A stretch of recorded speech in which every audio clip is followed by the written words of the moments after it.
God has given our church and our movement some success in a lot of in some areas, um, man, we just really feel called to take the playbook of that stuff and just not even just hold it open, but like try to put it on display for people so that Yeah.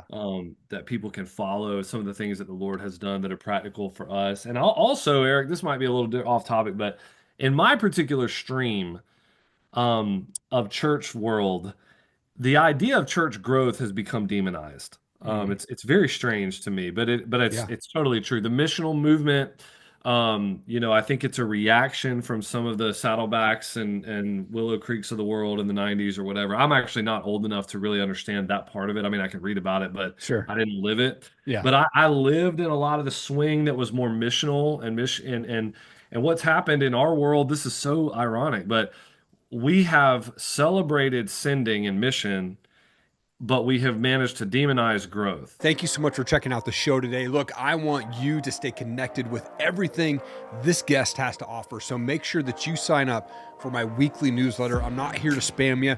I'm here to just send you all the behind the scenes videos, shorts, reels from this week's guest, plus some other bonuses on there. So make sure that you hit connect below this video in the description or go to my website and sign up right there on the homepage. And I'll make sure that you stay in the loop. Thanks so much again. Have an awesome day. Keep changing the world.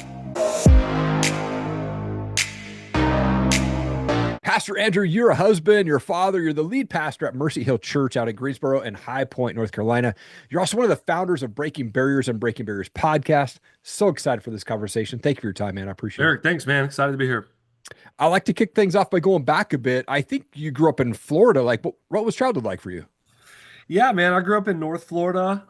So probably maybe about less than an hour from kind of the state line. So Okay. people think Florida, there's a lot of different conceptions that come to people's mind, but we kind of call it old Florida a little bit. I'm from there. My grandparents are from there. Nice. So my grandfathers were both in the dairy kind of cattle industry, and so then my point is it was a little bit of a we kind of had a little bit of a rural thing, not crazy rural, but kind of. And so small Southern Baptist church grew up in, that was just kind of out on County Road 220 and very normative for the Southern Baptist world. And man, was raised in a believing home and got saved at a young age. Come on. I got saved in a Winn-Dixie. Do you know Winn-Dixie? Do you know what that I've is? heard the name. I've never been Yeah. one. So if you're from like the South, like Georgia, North Florida, whatever, you'd know. But I got saved in a Winn-Dixie parking lot after a church league softball game for my dad.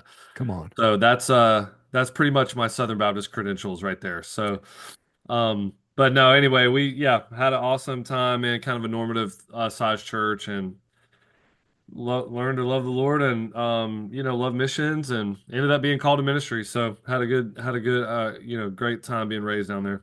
Come on. Yeah, I think like we all have our own journeys of Jesus and getting to know him. And, I gave my life to Jesus early on, but it wasn't really for me. It was for a girl, right? Like, then Yeah. got lost in the world. Like for you, what was that moment like when you just, you gave your life to Jesus early, but was there a moment later on where you're just like, man, I fully recognize that this is the moment that I'm surrendering to Jesus, everything right now? It's funny. I've certainly had moments where where there was great moments of repentance Yeah, as I got older. But one of the things that's funny, we have a lot of people that end up getting baptized maybe again when they get older. They got baptized when they were young, but they're like, man, sure. I'm not sure I was a believer. I've never really had that um kind of angst. Mm, The thought has never crossed my mind that I would get baptized again because maybe I got saved at a later date or something. So that's not to say that I haven't had great moments of repentance and renewal and that kind of thing, but yeah, I don't know. I just when you look back at I was 6 years old, but I don't know. I just kind of feel like I've always been like, yeah, I just believe the Bible's true and God's there and this is kind of what He's doing in the world and I'm come I'm on. trying to fit into that.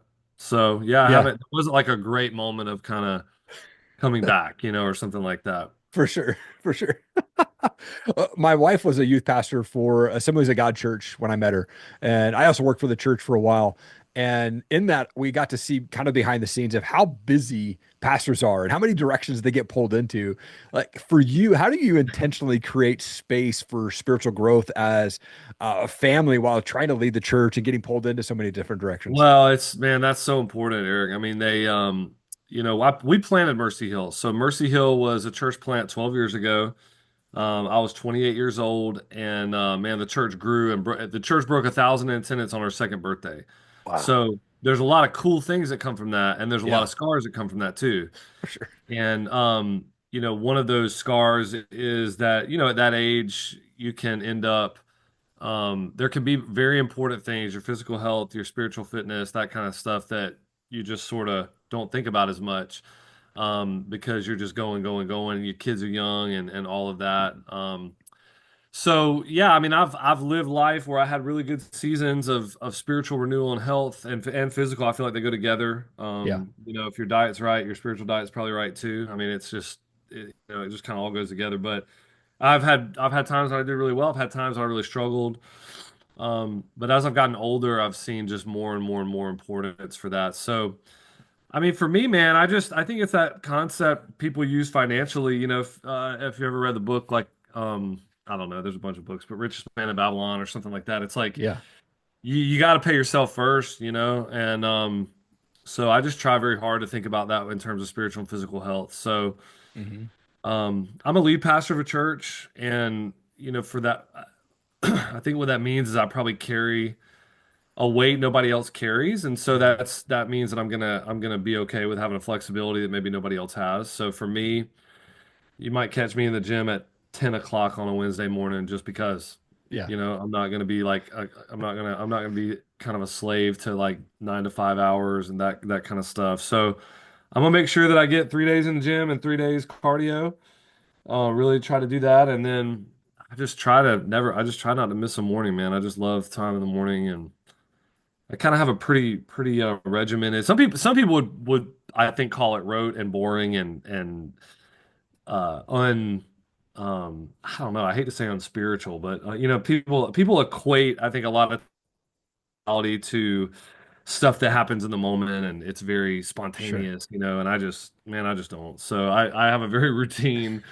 If it's dude, it's today is Friday, so I prayed for the same things. I prayed for, fruit of the spirit and blessing and wisdom and courage, and tomorrow will be Mm, Saturday and I'll pray for big dreams. So I mean come on. I just kind of have a regimented deal like that. But I think it's been good. I think it's brick by brick like anything else. Yeah. Oh, it's huge, man. You made a post a while back talking about habits, man, and I love that. I want to talk about like the habit formation because I believe that having good habits in place is so important. But how can folks form and stick with good habits? And then when they get off track, like how do we get them? How do they get back on track? Well, it's such a good question. I mean, and there's again, there's areas I do this really well. I'm sure you do really well being in your space, and then there's areas that you just kind of suck too. So it's like Yeah. we all have that. But I really do believe in there's a couple of principles in it, and I think a really good resource to me, it's not a habit formation resource, but it's one that I think is really helpful, is a book called Tribe of Millionaires. Mm, And man, I just think the concept of accountability actually is probably as powerful as that book talks about. And we know that as believers, right? yeah. Like in our spiritual life, we ritualize things and they become habit out of the ritual and out of the accountability of having them. Hmm. It's why we gather together. It's why we sing certain songs. It's why we read certain scriptures. It's why we have times of the year that we dedicate to certain things. Like it's all ritualized habit formation. But I think the other part of it, I think the post you're talking about is probably more just sort of in line with, just kind of the drive and the Mm, courage and the umph, yeah. to instill something that needs to be there. I mean,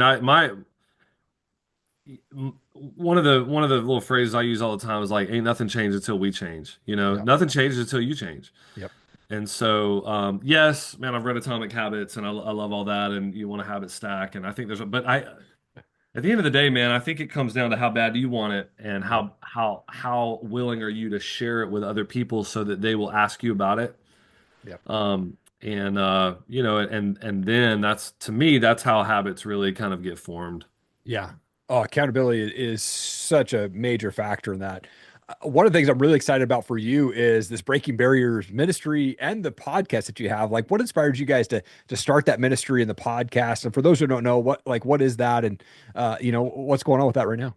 Yeah, so that's good, man. Thanks for asking about that. So we have a great burden to my man, I my entire I know you're talking about manhood and Christian, entrepreneurs and guys like that. My dad was a blue collar guy. I mean, he was my whole life he was either building houses, driving a truck, until I got in high school. He ended up being able to teach at the high school because he had a contractor's license, but he had not been to college at all. So I mean, it was kind of a cool. Wow. So I have a lot of that in me, and he just always kind of had this ethic, and he would tell me this all the time, like to whom I mean it's Jesus, to whom much is given, much is required, right? Yeah.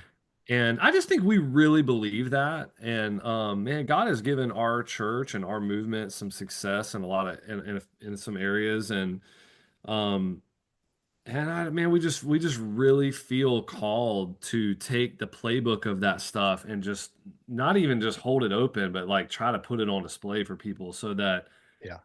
that people can follow some of the things that the Lord has done that are practical for us. And also, Eric, this might be a little bit off topic, but in my particular stream of church world, the idea of church growth has become demonized. Hmm. It's very strange to me, but it's Yeah. it's totally true. The missional movement, I think it's a reaction from some of the Saddlebacks and Willow Creeks of the world in the '90s or whatever. I'm actually not old enough to really understand that part of it. I mean, I can read about it, but Sure. I didn't live it. Yeah. But I lived in a lot of the swing that was more missional and mission and what's happened in our world. This is so ironic, but we have celebrated sending and mission, but we have managed to demonize growth. Mm. And that's what the Breaking Barriers podcast is. At its core, Yeah. it is a cry to say, hey, we are splitting something that cannot be split Hmm. and should not be split. So our tagline is churches can grow without going, but they cannot go without growing. Yeah. And so the missional movement needs to kind of be fed by the growth of the church. And man, we got a lot of guys that are struggling, but their churches aren't growing. But honestly, it's sort of by design. I hate to say it like that. It's kind of by design, and For they sure. don't. But then, so there's a deep well there we could talk about whatever you want to talk about. But that's what the podcast is. It's trying to philosophically talk about church growth in a way that frames it positively and shows it to be the starting point, the lead measure. I know you're real familiar with that kind of stuff, lead lags, Yeah. the X. It's the lead, man. If you want to Hmm. get to church planning, your church needs to grow, period. Yeah. And your church grows by first time guests become a second time guest. That's how it grows. That's how every church that's ever been grows. Okay. Yeah. And so it's that simple. And so trying to talk about it in real simple terms. And then we do a lot of just like, hey man, this is what we do. This is what we do for our worship stuff. This is what we do for leadership development. This is how we think about two services. This is how, just all the stuff. So that's what Breaking Barriers is. It's a very niche. You're a podcaster, so you know this, but I mean, when you're talking about a podcast that is made for pastors of churches who actually want to grow their church, it's just like a tiny slice Sure. of the population. But we've actually seen a lot of success with it. I mean, Come on. it's only been going for a year, but we just have thousands and thousands of downloads and listens, and I'm excited about it. It's so much needed. My wife and I, we've attended a lot of churches. One, when we got married, we attended the same church for a really long time, but we made a move to Idaho in 2014 and really haven't found that church same mentality that we grew up in, like that we were part of early on. And we've seen churches big, we've seen churches small, we've seen churches grow quickly, we've seen churches been around for 50 years and still can't fill a service. Like, Yeah. what do you believe is the most underestimated factor in really a healthy church's growth, and how can leaders nurture that? Well, I think, man, I 100% think it's mindset. Hmm. I think that if you feel in your soul somewhere way upstream that you might not even be able to verbalize, okay?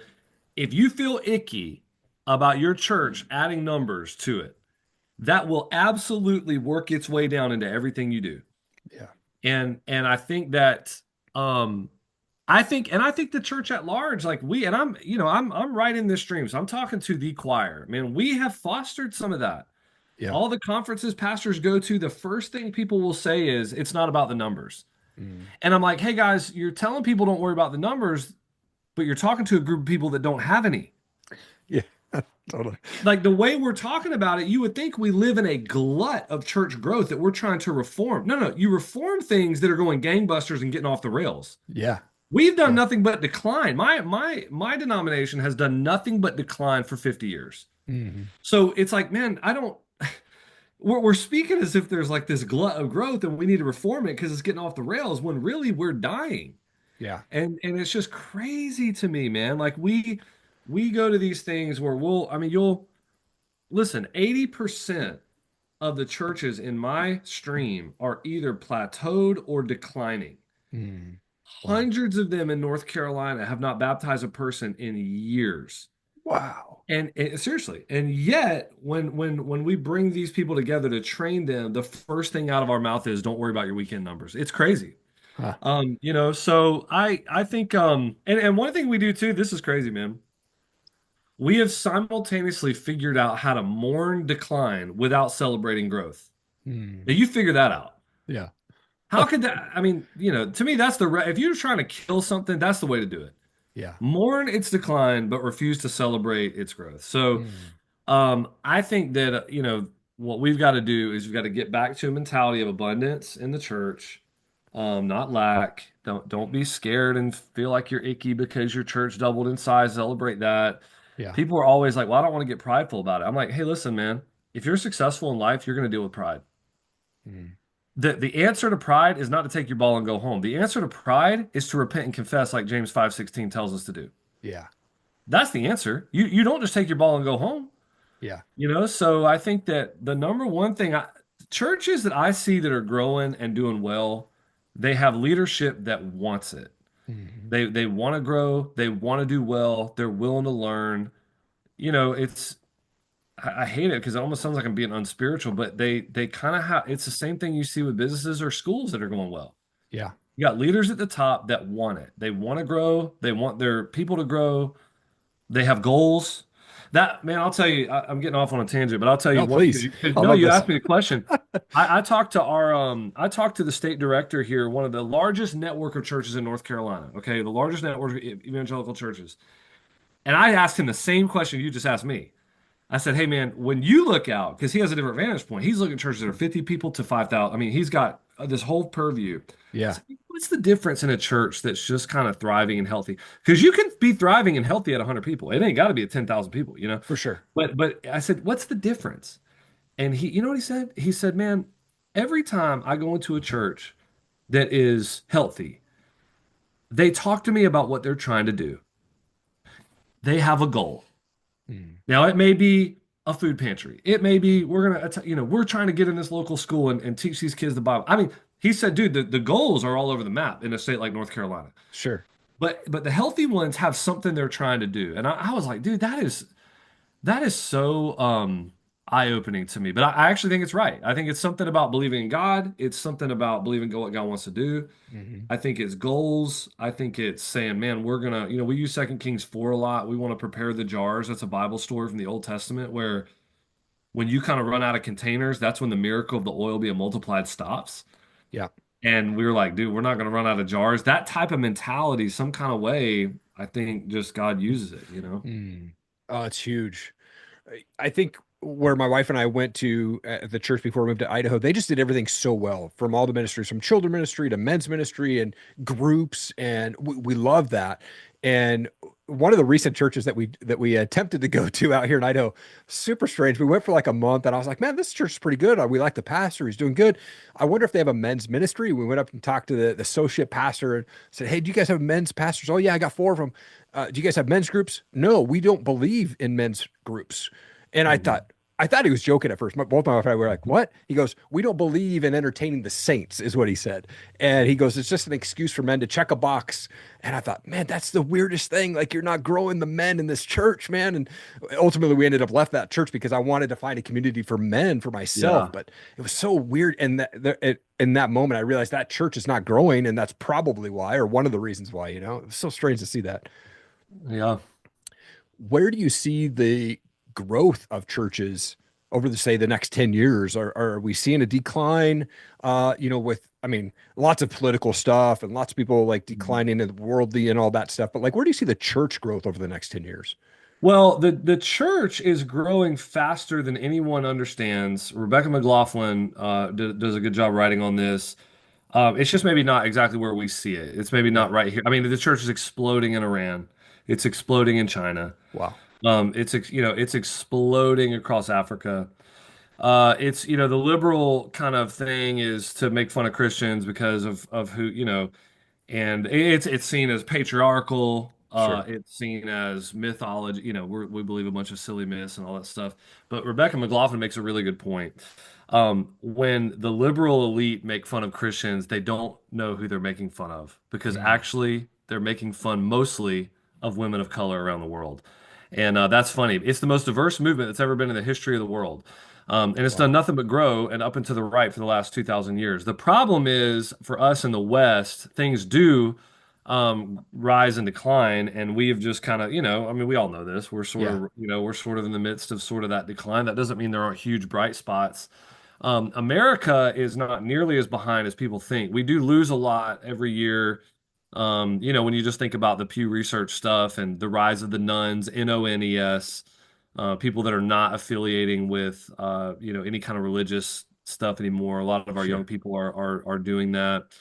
Um, at the same time, we do still live very much in a highly Christianized society. So Mm. it's not as dire as people think, but it could be. I mean, it's definitely coming. I mean, you think about Canada, you think about what you see in Europe, and some of it is a little bit dire, but yeah, I mean, I think there's different ways to think about it. Yeah. I feel like at some point there's going to be some shifting in missiology Hmm. where we're going to have to figure out different ways of doing church over here. Hmm. Um, but honestly, man, from what I see, it's not quite right now Hmm. because I just told you, and this is what people want to do. They want to say, well, we have to change all the methods right now because they're Yeah. not working. And I'm like, Right. what I see is churches that are trying to work them, they are working. Like what I see like in our city right here, and this, think about get away from the global thing and just think local. I mean, that's the Yeah. way most truth is found, right? So you're right here. Um, Man, I know I could name 5 or 7 churches right now that are growing like gangbusters. Have different ways they're doing it. I mean, small town, rural, man, highly programmatic. I'm talking Awana programs and huge, programs for youth sports. You Wow. got a church like Mercy Hill that is just, man, I call our church like a big box sending. I mean, we're just we're very big, hey, come see, but we're going to try to plant. We got churches that are really into the movement 9 marks and they're very, uh, their faithfulness is their thing. They want to really be slow and faithful. And I'm like, I mean, I just named 5 and they're all growing. Yeah. I can name 5 literal churches. And so I'm like, I don't know that it's so much that our methods are all that we need to figure out how they're doing it in Africa right now or something. It's almost like, I don't know if we just need to teach people to kind of work it more. Yeah. Yeah. Sure. People seem hungry. It seems like churches that have good leaders that are trying to grow, it seem like they grow. Mm. So, Come on. um, that's, I don't know. So that's some random thoughts around that. Yeah. No, I love that, dude. One of the things I saw you post about online is you have this hobby farm. Well, this is like a dream of mine for to have one of these. Like, tell me about this thing, man. This is so cool. Well, you live in Idaho, so you're in like the mecca of this kind of stuff. Right? I You know, wish I had the property. I don't have it yet. I've got a people cartoon on my have, wall that says if I can't pee off my front porch, my neighbors are too close. Like that's that's my goal. exactly right. You can't, and if you can't shoot a deer rifle right off your front porch. That's right. Yeah. Um, yeah, dude, I love it, man. And I don't want to talk your head off. I could. I mean, I read a book a few years ago called Folks, This Ain't Normal by Joel Salatin. Joel Salatin has been interviewed twice on Joe Rogan. So I mean, he's not, he was his farm is Polyface Farms in Virginia. Yeah. Multiple books that he's kind of had and has been in and stuff. But we were actually already on the pathway for land rural. We were already living out here. We live on 25 acres, and so Nice. and it's Greensboro, so I can be 20 minutes from my office and have 25 acres. I mean, it's becoming increasingly rare to be able to do that, but we were able to get in 10 years ago and bought the land.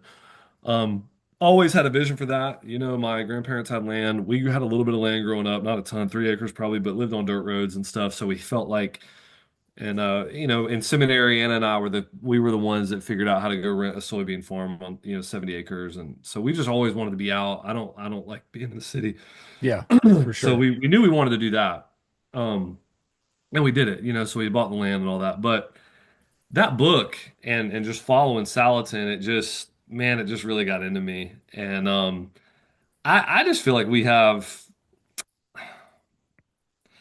I almost want to say a responsibility, but I think that's too strong because I know it's a preference of mine. But I feel very strongly for my family. Let me say it like that, that we Sure. need to have some involvement in our own food chain.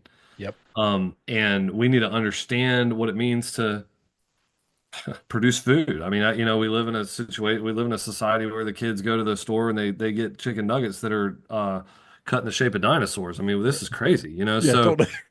um, I want them to see life and death, and I want them to understand that if we're going to live, something's got to die, and that's Yeah. very important theologically. Hmm. And so, but we can't. You start going on that path. If you're like me, you want to go whole hog on it. Pun not intended there, but you want to Sure. go whole. But you just, I work a full-time job. We got a growing church. My kids play sports. I mean, we're very normal with that stuff. So Yeah. we have to pick our spots. So we raise a cow every year out here. So we raise two Okay. cows at a time, and they flip-flop. So every summer we take one to freezer camp. Yeah. It's not we're not trying to make money off it. It's just we want to have enough meat for our family, so we don't have to buy any red meat. And the cows are beyond organic, bro. That's what Salatin's words are. I mean, they don't man nothing. They don't have Mm. shots. They drink out of a river. They don't eat corn. I mean, they're eating grass and they grow. That's it. Yeah. And they're just cows and they move. That's the big thing. They move. Yeah. Unlike most of the kind of modern facilities and stuff. And then we raise our own eggs. So we got chickens for eggs and that's kind of, we have goats for I have a little special needs daughter. She has Down syndrome and so she likes the goats. So we Come do on. that too. But and then the kids are just full rural. Sure. I was telling you before we got on here, like both my boys will try to kill a deer at least every year, put some meat on the table, and they ride four wheelers and do the whole thing. So I love it out here, man. Come on. So good. Andrew, I love this conversation, man. I love that you got into church growth, man, and what that looks like. And I'm excited for your ministry and your podcast, man. Thank you so much. You're an absolute world changer, dude. I'm just praying blessings over you and your ministry and your family, man. Thank you. Hey, Eric, thanks a lot. Hey, if you've ever thought about starting a podcast but unsure where to go, you need to go check out erikallenmedia.com. Click on the resources tab there. I will walk you through how to start, launch, and run a podcast. I've recorded over 500 interviews since 2017, and I want to help you launch your podcast. Make sure that you hit that subscribe button so you catch every show when I drop them. Thanks again. Keep changing the world.